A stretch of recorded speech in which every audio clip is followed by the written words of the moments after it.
ইতিহাস শুধু বইয়ের পাতায় নয়, কখনো কখনো শতাব্দীর পর শতাব্দী দাঁড়িয়ে থাকে স্থাপত্যের শরীরে। বরিশালের করাপুরে এমনই এক ঐতিহ্যের সাক্ষী হয়ে দাঁড়িয়ে আছে ঐতিহাসিক মিয়াবাড়ি মসজিদ।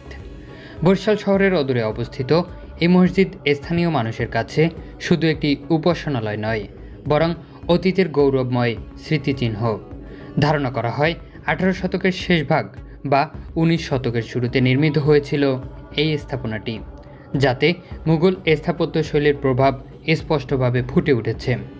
দৃষ্টিনন্দন খিলান, ঐতিহ্যবাহী অলঙ্করণ এবং নান্দনিক স্থাপত্যশৈলী মসজিদটিকে করেছে অনন্য।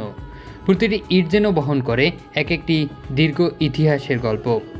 মিয়াবাড়ি মসজিদের অন্যতম বিশেষ বৈশিষ্ট্য হল এর দ্বিস্তর বিশিষ্ট কাঠামো। উপরের অংশে রয়েছে নামাজের স্থান, আর নিচতলায় রয়েছে একাধিক কক্ষ ও প্রবেশপথ।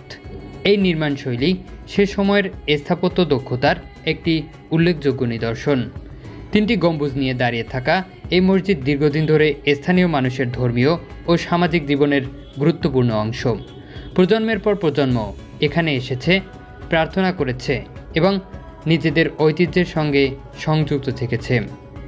সময়ের প্রবাহে অনেক ঐতিহাসিক স্থাপনা হারিয়ে গেলেও করাপুরের মিয়াবাড়ি মসজিদ আজও টিকে আছে ইতিহাসের জীবন্ত সাক্ষী হয়ে। এটি শুধু একটি মসজিদ নয়, বরং এ অঞ্চলের মানুষের ঐতিহ্য, সংস্কৃতি এবং উত্তরাধিকারের মূল্যবান স্মারক।